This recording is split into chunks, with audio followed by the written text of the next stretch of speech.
Good evening. There is an especially uneasy feeling tonight about what may have brought down an Egyptian airliner over the Mediterranean early today. The Airbus with 66 people on board vanished from radar overnight on a flight from Paris to Cairo. There was no distress call. In Cairo, anxious families waited for hopeful news that never came. At sunup, an armada of planes and ships will resume searching for signs of victims and wreckage near where American intelligence officials tell NBC News there were indications of an explosion. Tonight, Egyptian authorities are suggesting it might have been an act of terror. If true, it leads to the frightful possibility an explosive device somehow went undetected through one of Europe's busiest air hubs. We have full coverage and analysis, starting with NBC's Tom Costello. In the Mediterranean, ships and planes searching for debris from EgyptAir 804 after it disappeared from radar in the dead of night. NBC News has learned from intelligence officials that data suggests some sort of explosion on board the plane. The possibility of having a different action or having a terror attack is higher than the possibility of having a technical. The Airbus A320 left Paris Charles de Gaulle just after 11 p.m. local time for a 4-hour trip to Cairo. On board, 56 passengers, including 3 children, a crew of 7, and 3 security agents. The plane was traveling at 519 miles per hour at cruise altitude, 37,000 feet, when something went terribly wrong. The Greek government says military radar detected the plane making an abrupt 90-degree turn to the left, then flying in a circle, dropping to 15,000 feet.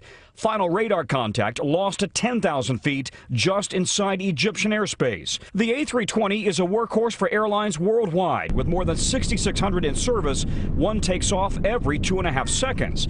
This plane was considered young, just 13 years old with 48,000 flight hours. The crew was experienced, 9,000 hours of flight time between them.